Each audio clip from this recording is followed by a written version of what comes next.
दक्ष news सदैव तुमच्या सोबत।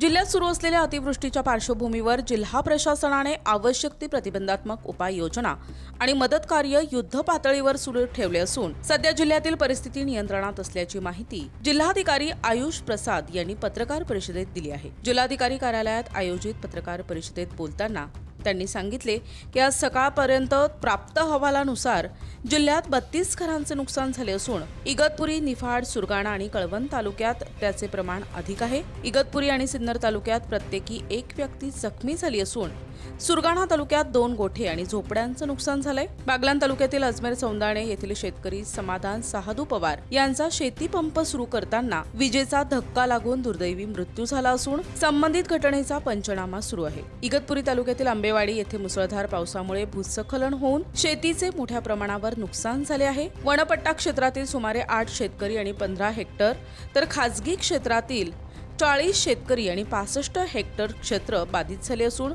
महसूल आणि कृषी विभागाकडून पंचनाम्याचे काम सुरू आहे। वाहतुकीच्या दृष्टीने इगतपुरी तालुक्यातील काळूस ते फोडसेवाडी रस्ता आणि सुरगाणा तालुक्यातील गहाले चिचंदा पूल तात्पुरते बंद ठेवण्यात आले। मात्र निफाड, पेठ, कळवण, त्र्यंबकेश्वर, दिंडोरी, मालेगाव, नाशिक आणि चांदवड तालुक्यातील बहुतांश रस्ते आणि पूल पाणी ओसरल्यानंतर पुन्हा वाहतुकीसाठी खुले करण्यात आले।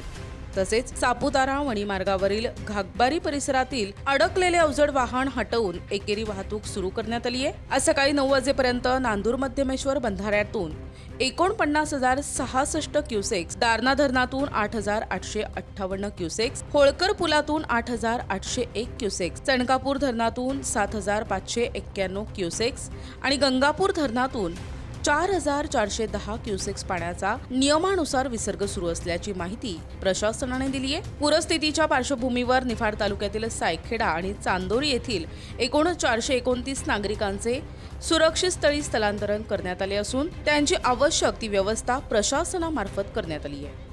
नाशिक जिल्ह्यामध्ये आपल्याला अनुभवण्यात आलेले आहे, विशेषतः सुरगाणा, पेठ, दिंडोरी या 3 तालुका आणि नाशिक शहरामध्ये पण काही भागामध्ये असा एक भूकंपचे झटके आपल्यापर्यंत अनुभवण्यात आलेले आहे। या झटके नाशिक सेस्मिक झोन 3 मध्ये आहे आणि हे जो सगळे ट्रेवर्स होते ते एक स्वॉर्म ऑफ अर्थक्वेक्स म्हणतो आपण की एकाच टाईममध्ये छोटे लो इंटेन्सिटी अर्थक्वेक्स म्हणजे 50 मिनिटामध्ये ऑलमोस्ट 4 वेळा आपल्याला भूकंपचे झटके अनुभवलेला आले। त्याच्यानंतर आज पण आले।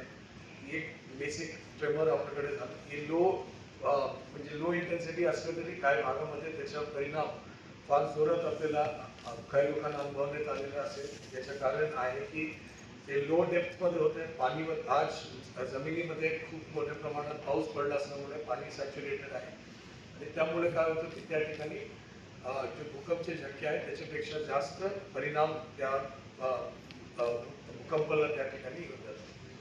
या सगळ्या गोष्टी असताना माझी सर्व लोकांना एकच विनंती आहे की अजिबात कुठल्या प्रकारच्या अफवा, कुठल्या प्रकारची चिंता, कुठल्या प्रकारची म्हणजे घबराहट असेल या कुठल्या प्रकारचं भय असेल ते अजिबात आपण ठेवू नका।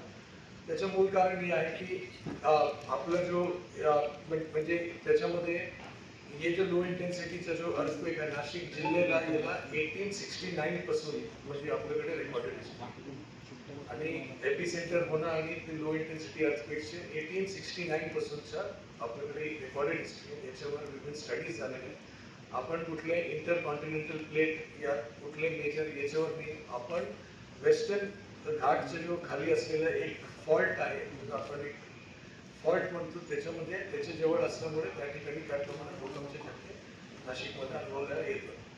हे सगळ्या गोष्टी असताना माझी सगळे लोकांना 3-4 गोष्टीची विनंती आहे। नंबर 1 आपण सतर्क राहावं।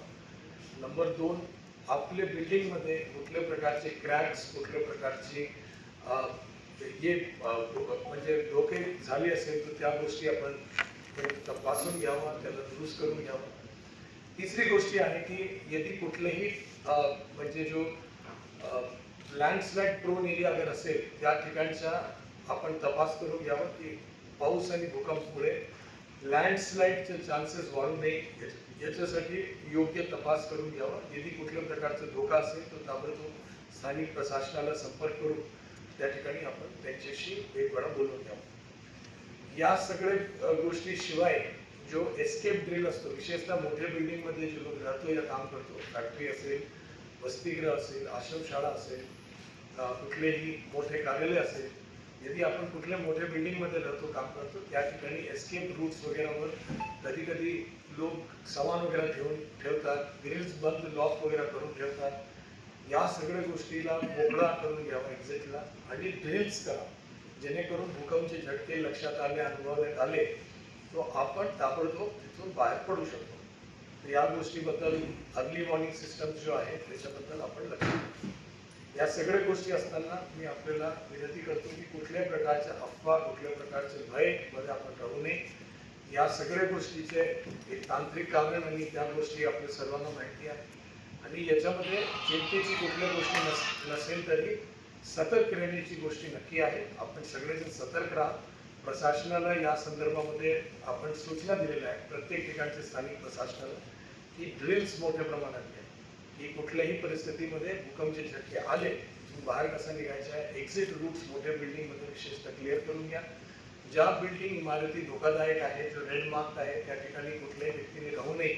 या गोष्टीबद्दल ग्रामपंचायत असेल, नगरपालिका असेल, त्यांनी विशेष लक्ष द्या आणि लँडस्लाइड प्रोन एरियाजचे इन्स्पेक्शन करून घेण्याची सूचना दिली. जवळपास 17 लोकेशन्स आयडेंटिफाय करून आपण सांगितले की त्या भागाचे आपण इन्स्पेक्शन करा, जेणेकरून पाऊस आता आपल्याला माहिती की मोठ्या प्रमाणात आणि सतत पाऊस चालू आहे आणि या गोष्टीच्या लक्षात घेतात त्यामुळे कुठलाही अपघात घडू नये याच्यासाठी आपण प्रयत्न करूया.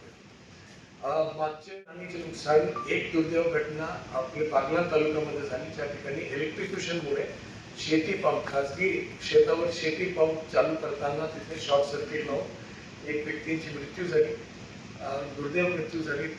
त्याच्याबद्दल पोस्टमॉर्टम करून गोपीनाथ मुंडे अपघात विमा योजना मध्ये प्रस्ताव सादर करून तालुका समितीला निर्णय घेण्यासाठी सूचना देण्यात आलेल्या आहे.